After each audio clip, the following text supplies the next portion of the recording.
Bonjour, je suis la Fée des maths. Bienvenue dans cette vidéo de grandeur et mesure. Ensemble, nous allons apprendre à effectuer des conversions sur les grandeurs composées.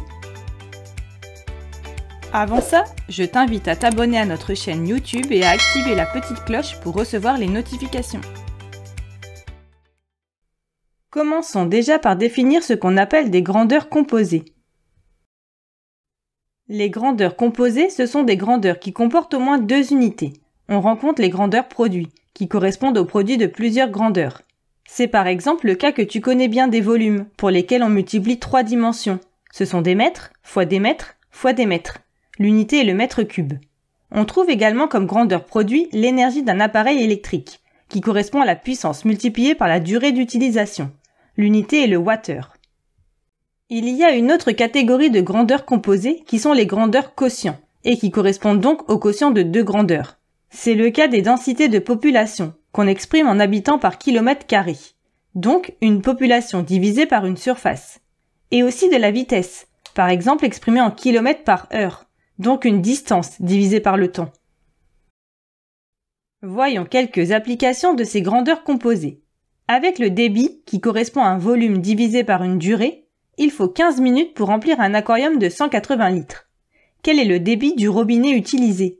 On utilise la formule, donc on divise le volume 180 par la durée 15.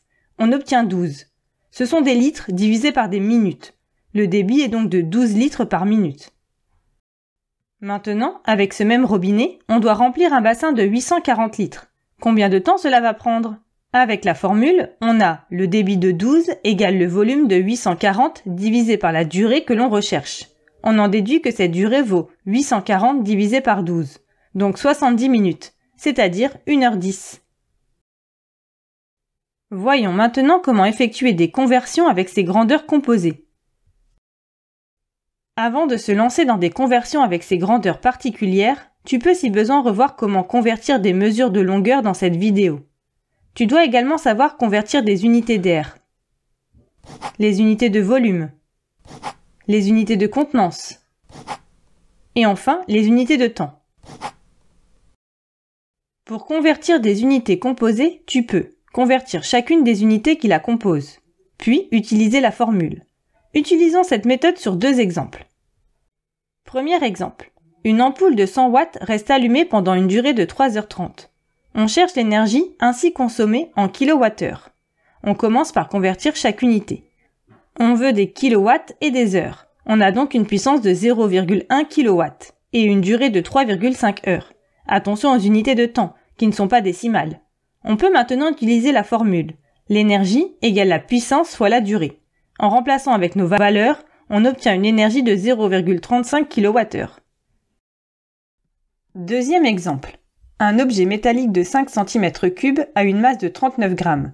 On veut déterminer la masse volumique de ce métal en kg par litre. On convertit chaque unité pour avoir des kilogrammes et des litres. 5 cm3, c'est 0,005 décimètres3, donc 0,005 litres. Et 39 grammes, c'est 0,039 kg. On utilise maintenant la formule. La masse volumique, comme son nom et son unité l'indiquent, c'est la masse divisée par le volume. On remplace. On obtient une masse volumique de 7,8 kg par litre. Dernier exemple. Les meilleurs athlètes parcourent la distance du 100 mètres en environ 10 secondes. À quelle vitesse en kilomètres par heure cela correspond-il? 100 mètres, c'est 0,1 km. Mais pour convertir 10 secondes en heures, ça se complique. On va donc procéder différemment. Pour les grandeurs quotients, on peut utiliser la proportionnalité. Ça permet d'éviter certaines difficultés de conversion, comme ici. Dans un cas de vitesse, il y a proportionnalité entre la distance et le temps. On peut faire un tableau. On indique les valeurs de l'énoncé. On cherche la vitesse en kilomètres par heure, c'est-à-dire la distance imaginaire qui serait parcourue dans ces conditions en 1 heure. Et on peut alors utiliser n'importe quelle méthode de proportionnalité. Produit en croix, coefficient, etc. Ici, en multipliant par 6, on détermine une distance de 600 mètres pour 1 minute, puisque c'est 60 secondes. Puis, en multipliant par 60, on trouve une distance de 36 000 mètres pour 1 heure, ou 60 minutes, c'est-à-dire 36 km en 1 heure, Cela correspond à une vitesse de 36 km/h. Et voilà, tu sais à présent travailler avec les grandeurs composées, même s'il faut convertir les unités.